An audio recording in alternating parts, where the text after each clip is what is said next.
to Congressman O'Rourke because I know this is personal to you. El Paso is your hometown.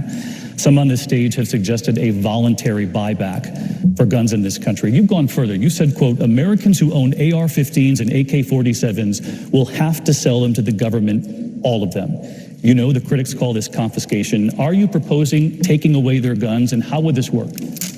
I am. If it's a weapon that was designed to kill people on a battlefield, if the high-impact, high-velocity round, when it hits your body, shreds everything inside of your body because it was designed to do that so that you would bleed to death on a battlefield and not be able to get up and kill one of our soldiers. When we see that being used against children, and in Odessa, I met the mother of a 15-year-old girl who was shot by an AR-15, and that mother watched her bleed to death over the course of an hour because so many other people were shot by that AR-15 in Odessa and Midland. There weren't enough ambulances to get to them in time. Hell yes, we're going to take your AR-15, your AK-47. We're not going to allow it to be used against our fellow Americans anymore. So I think Beto is just trying to carve out his little niche in this whole Charlie Foxtrot that is the Democrat primaries, and that's fine. But that statement has stirred up kind of a firestorm on the interwebs, as I knew it would, and I didn't want to say anything right away. I kind of wanted to let the dust settle before I made any mention of it. What bothered me about what he said was we.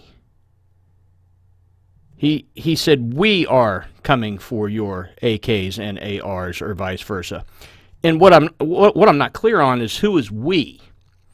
Because I can assure you that there's probably 90% of the 900,000 to 1 million law enforcement officers in this country that are going to go, yeah, no, we're not going to do that. We're not going to go door to door and collect guns from anybody.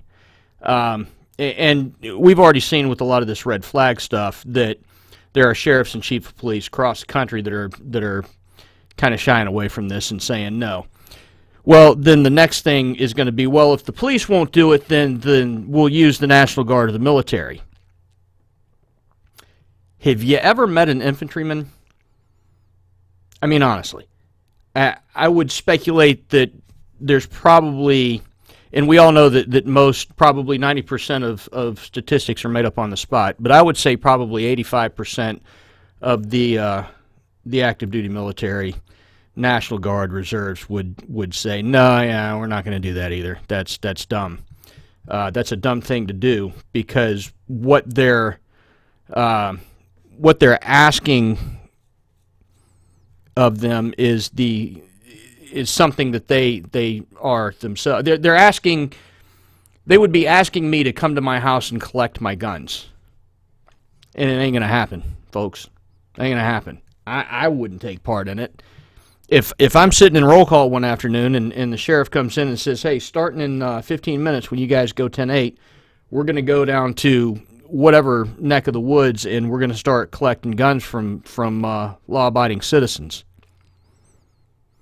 Nope.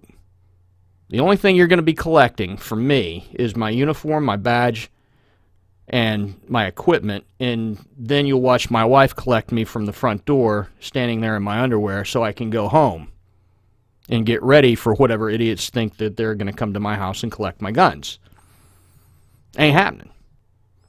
Now, I obviously can't speak for every cop. I know that there are cops out there that would take part in this, and that's their choice. That's their decision. But I do know that they are in the minority, and by a pretty big margin. I'm comfortable saying the same thing about the military, all branches. I know that anybody that would be in favor of doing something like that would be in a minority. I mean, we carry guns professionally, and for the most part, it's something that we do in our off time is shoot. I mean, that's just who we are. That's how we're carved out of whatever we're made out of. So, yeah, I just don't see that being a realistic thing, and I see it is Robert Francis kind of making a statement, and I know all the other candidates, they're probably a little pissed off about what he said, because it kind of pulled the mask off like they do the villain at the end of Scooby-Doo, right? So, probably not the best move, but it was a move he felt like he had to make to leave his mark, and God, I mean, the silliness of it all. And, you know, we're gonna come take guns from law-abiding people because we don't like the way that they look. Pretty ridiculous. So, you know, for what it's worth, and I don't know if it put anybody's mind at ease or not, probably not, because I guarantee you the comment section here is going to be filled up with phone calls.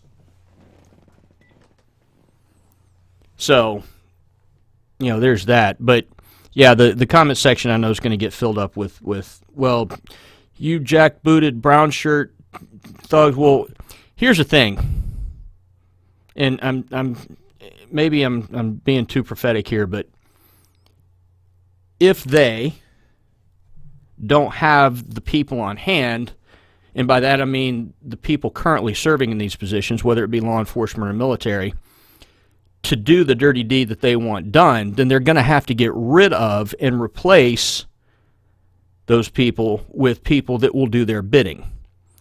And you want to talk about some dirty deeds done dirt cheap? Yeah. So that's just my 2 cents. Let me know what you think. I'm almost scared to say that, but yeah, let me know what you think. Be safe.